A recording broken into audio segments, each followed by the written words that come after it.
G'day trainers and welcome back to another Pokémon Horizons episode review. Tonight's episode was number 11, Oliva's Forest. Oliva, I didn't pick up in the last episode. Feel like that's going to be a bit of an ongoing, recurring trend where I just don't pick up on Japanese things because I'm about as white as you can get, and I only like to think that I'm as weeby as I really am.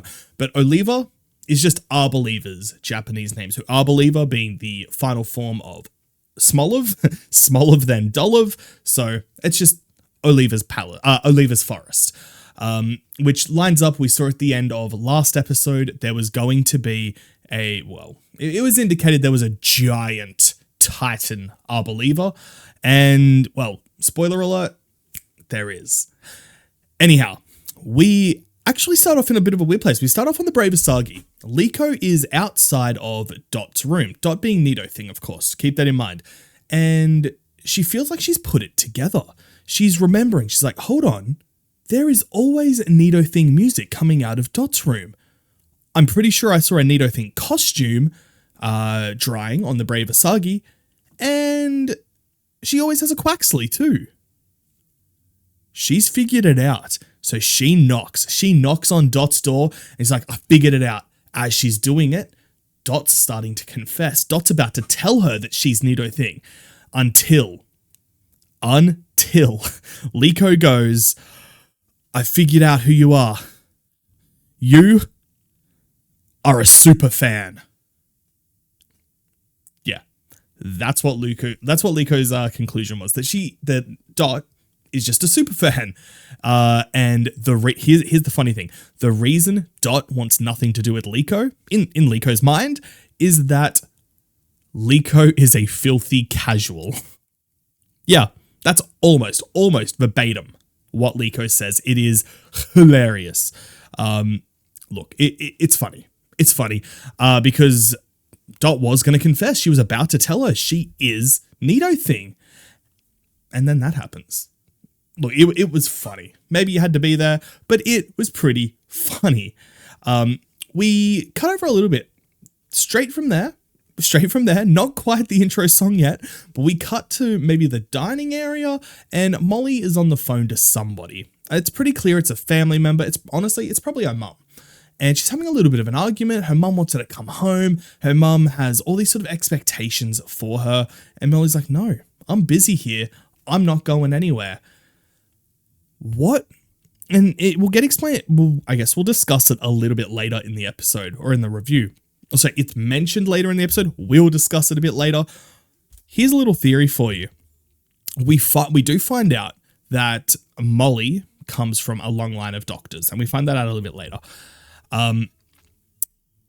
My theory, Molly is a Nurse Joy. I think Molly is like I don't want to say a radical, but she's a Nurse Joy who has decided not to live her life in a Pokemon Center. I am calling it. I 77% guarantee it. 77% guaranteed that is the truth. Again, I'm certain. I'm just certain. After the intro, we cut to Nimona guiding the gang to Oliva's Forest. So she's leading Liko, Roy, and Molly to the forested area that Colza Brasius, the gym leader from Artisan or Boltown, that told him about at the end of last episode. And it's bleak. There was recently a wildfire and half the forest is gone. They get there and there's no green. It's burned down. It's heartbreaking. It really is. It's really, really horrible. Nimona explains that there was a wildfire not too long ago, and this is just what happened after it. It was really, really terrible. Nimona, of course, then leaves the protagonists after telling them that, look, this is only part of the forest. There is more. There is much, much more that is still very, very vegetative. Vegetative? It's full of flora and fauna. It's full of Pokemon. It's full of greenness. It's still nice and good, but they're going to have to walk a little bit. And then she leaves. Nimona decides to leave. She was just there to show them. Maybe she's heading back to Naranja Academy. I think it was Naranja Academy. I'm pretty sure. Yeah, because Uva Academy was Violet. Naranja Academy. Oh, God. I said this like 2 episodes ago, or maybe last episode, and I got corrected in the comments. Oh God. It's one of them. It is, once that's happened, Liko, no. Liko stays. Roy and Hogator, they bail. They're like, you know what? We're going to head off. If we get lost, we won't. We know forests well. But if we get lost, we'll meet you over there at that giant tree in the middle of the forest. And then he runs off. We know Roy. We know this is what he's all about these days. So they're fine. Roy takes off with Hogator. We skip back to the brave Asagi and see Orla, Murdoch, and Freed in the same room that Molly was taking the call before, but we see them in the room. The latter two, so Freed and Murdoch, are both looking really, really worried. And Orla's like, what's going on? What's up? Why are you guys looking so bummed out? And Freed is bummed because he can't reach Liko's mum. It's been 2 days and he says he can't just keep harassing her. He's calling, there's no answer. He doesn't know what to do. And that's it. Murdoch though. Murdoch, he's worrying about the real things. He actually has some problems on his hand. He's down because he has sent a message to the group chat asking him what they want for dinner, and nobody has responded to him. No one. The nerve. You're getting these 5-star meals cooked for you and you can't even let the chef know what you would like for dinner? That's just rude. And entitled. Rude little Pokemon kids. Yeah. Disgusting. See, Murdoch, he's worrying about the real things. Back in the Oliva Forest, Molly and Liko, they've sat down for a little bit of a water break and just to kind of admire the greenery, admire the Pokemon flying around. And, well, of course, Sprigatito is just trying to catch a bunch of fletchling that are flying. Unfortunately, it doesn't, or fortunately for the fletchling, it doesn't. However, they're having fun. They're having a really, really good time. And then things, I don't want to say take a turn, because they don't. Things just get a little bit more real. Molly is clearly struggling. She's struggling with sort of that family group identity and her own independence, her own individual identity. Obviously, her parents are trying to, or her family, probably just her mom, but who knows? Her parents or her family are trying to drag her back. They want her back in sort of that family business or in that same direction, but she just doesn't want it. She hasn't got that love for it. And one thing is, though, she mentioned she really admires Liko. Liko was able to talk to her parents, tell her dad what she wants to do, and her dad was fine with it. She's probably a little bit jealous that her own parents weren't as accepting.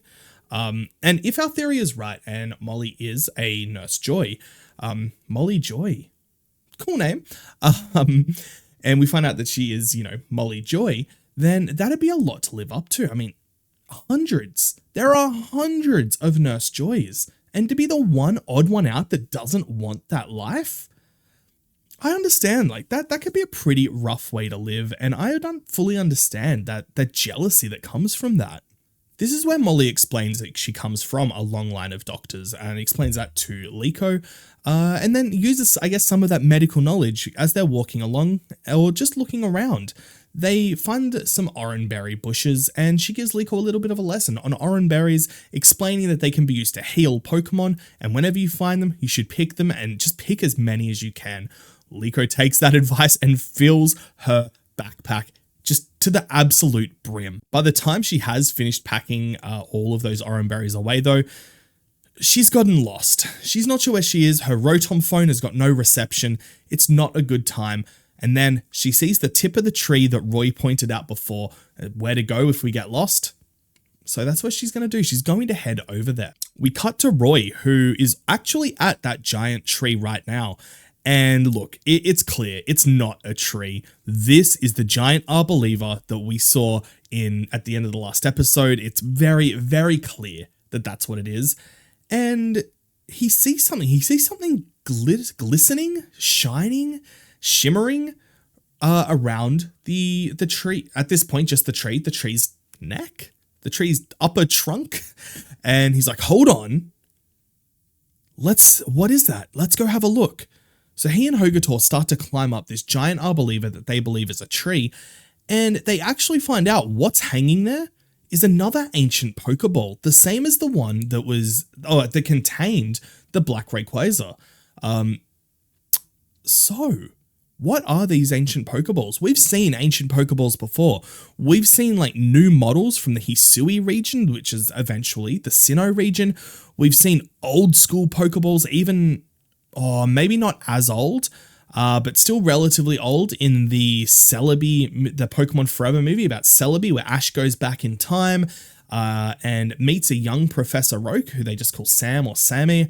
And you see his Charmeleon, because Professor Oak's starter Pokemon was a Charmander. It's got a Pokeball that you've got to sort of screw the top or the front, and then it will release. It's not fully automatic. It's a little bit more analog. But we haven't seen Pokeballs like this ancient Pokeball. Like, the technology obviously is greater than anything from the Hisui region, which is, as far as I'm aware, about as far back as we've seen Pokeballs in the canon of the story. So I'm really excited to see, what are these? Are these maybe custom Pokeballs? Is ancient Pokeball just what we're calling it? Which obviously it is, but maybe they're just from 50 years ago, 100 years ago. It's really, really exciting or interesting. I get it. Some people just like Pokemon for cute creatures or cool battles.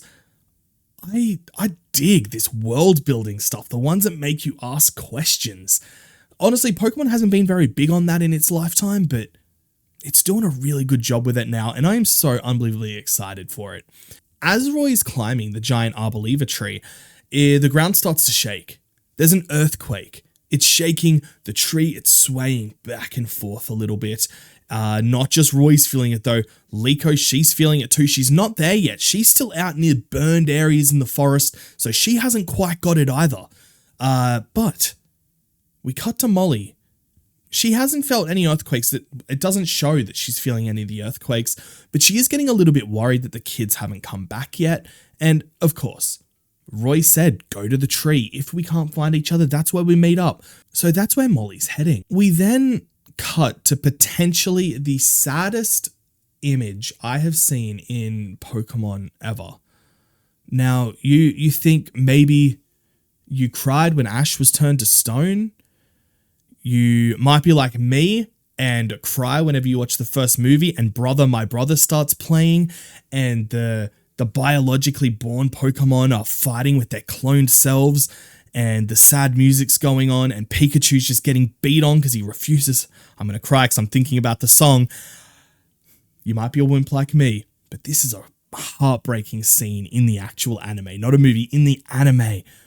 Liko is walking through, like I said, the wildfire torn areas, the destroyed areas, and we see a Poldean Wooper, and it's not in good shape. It's hurt, it's dehydrated, it is dying. This Pokemon is dying, and it's dying in front of us. Like, it's not even that, oh, hey, it's been hurt and it's got swirly eyes. No, this Poldean Wooper, it's like 10 minutes away from death. Liko wants to help. She rushes over, she reaches into her bag, after, of course, having a Rotom phone give her the readout on a Poldean Wooper, and she grabs her water bottle. She pours it over it, trying to hydrate this poor little thing, and she's trying to rub it in, but there's slime on her hands now. Yeah, Poldean Wooper, they've got a very poisonous film that covers their skin when they're moist, when they're wet enough, when they're hydrated enough. That's probably the best word to use, when they're hydrated. And now that they have poured a little water on it, Liko's hand is on fire. It is burning. It's not amazing. However, she doesn't stop there. She's like, okay, if this isn't working, let's grab one of those orange berries out of our bag that we just picked. Let's have this, eat it. And that probably would have worked. It probably would have done an amazing job, apart from the fact that a Cacnea comes running out and just attacks Liko. At first, Liko thinks that it wants to hurt this Wooper. A Shroomish comes out and follows. A Hoppip comes and follows out Cacnea and Shroomish. And all of a sudden, it is 3-on-1. Liko thinks they want to hurt this Wooper and she's willing to defend it with her life. They don't want to hurt. Well, maybe they don't. They don't want to hurt it. This Hoppip picks up little Wooper and just starts flying. They leg it. They don't leg it. They fly. They fly off. It's got a little spinning thing going. And they fly to they fly to the center. They fly to where the big tree is. Or the Arboliva. I don't know. I should have said big tree, not I inverted my quotation marks. And that's where she realizes they're not trying to hurt this Wooper. They were trying to protect it. They thought Liko was going to hurt it. Liko tries to reason. Liko wants to reason with them, saying they just want to help, but they're getting ready to attack. They don't understand her. Luckily, Molly, the super doc, or potentially Nurse Joy, Dr. Joy, comes rushing in. She leaps in and takes care of this Wooper. We've seen her stern. We've seen her stoic. But when this Pokemon was in danger, she was scary. She stared down the Cacnea and was just like, you try it. Try and stop me from helping. And this Cacnea backed down. It was really cool. Huge new respects for Molly. As she's working on this Wooper, she's trying to fix it. She's hydrating. She's bandaging. She starts to talk to Liko and expands on it, saying, look, I could do good in a Pokemon Center. But how many Pokemon actually make it there? How many Pokemon get to a Pokemon Center? What about all of the wild Pokemon? She could do good in a center. She can do so much. There are more wild Pokemon than there are. There are more wild Pokemon than they are captured Pokemon. There are more wild Pokemon than there are captured Pokemon. They need that help more, and that's what Molly wants to do. Molly wants to help all of these wild Pokemon. She wants to make sure they're safe. They're getting the care they deserve, and I love it. Absolutely love it. It's Steve Irwin vibes. If you don't know who he is, you're either too young or you're not from Australia. One of the greatest men that ever lived. And that's what I'm getting. I'm getting some Steve Irwin vibes from Molly. She just wants to help creatures. And I love it. I absolutely love it. As she's healing the Paldean Wooper, though, Arboliva wakes up.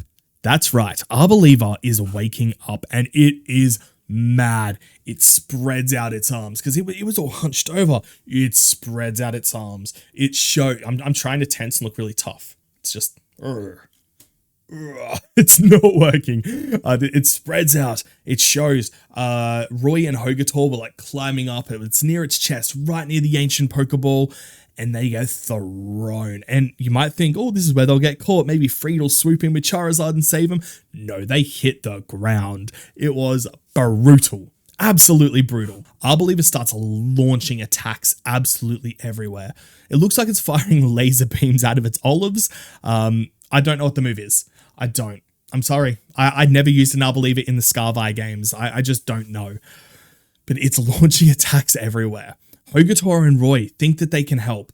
They've got the type advantage. He commands Hoga to use his Ember, but Liko jumps in the way, saying, you're going to start another fire. You're going to burn down this part of the forest too.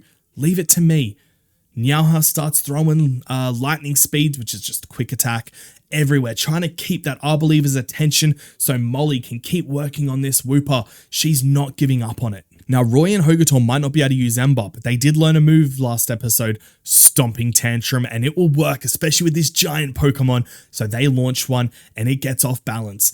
Arboliva sort of stumbles. It stumbles a little bit. It stumbles. And that was enough for Sprigatito to launch a Leafage right in Arboliva's face, which then gave enough time for Hogator to throw another Stomping Tantrum, which brought it falling down.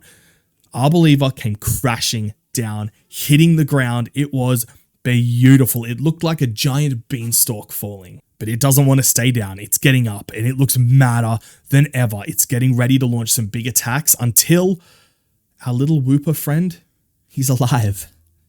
Molly saved its life. It's covered in bandages, but it's alive, and it comes waddling out and puts itself in between our heroes and this Arboliva, and yeah, it's saying, stop hurting these people.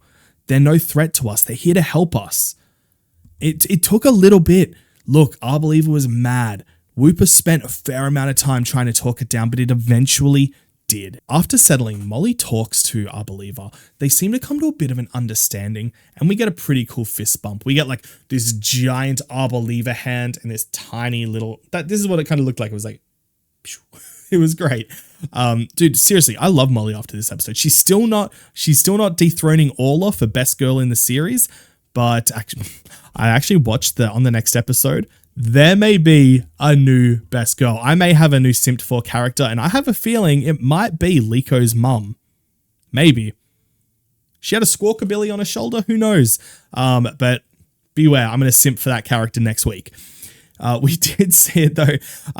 After everything settled down, Molly and Arboliva came to an understanding. It reaches down, picks up Roy and Liko, and shows them the forest. So much of it has been burned down. It has been devastated by this fire. Oh God, I hope it wasn't Ray. I hope Ray didn't start the fire. If Rayquaza started it? No, maybe, I don't know. Or maybe it was a natural occurrence. I'm not sure. But we get the impression that Arboliva is like, can you help me fix this? It's devastated it. So many Pokemon would have lost their lives. Even more would have lost their home. And it looks like they're going to help them try to just sort of redo the forest, fix it. On the next episode, we see them sort of clearing out the areas. We see them sort of plowing the fields. We see them carrying a bunch of berries, which looks like maybe they're going to plant them. But that was it. That was this episode. What do you think about these Titans? We've already saw it differently. It looks like there's going to be different Titans than there were in the series, which is amazing. Do you think these Titans are that way because they've eaten or they've had sort of that Herba Mystica? Or what do you reckon's the cause of it? Will they all have the ancient Pokeball? I don't know. I genuinely don't know, but I'm excited to find out. Ladies and gentlemen, trainers, this was episode 11 called Oliva's Forest. I loved it. I hope you enjoyed it. Like, comment, subscribe if you haven't, if you want to see more videos like this. Have a fantastic weekend.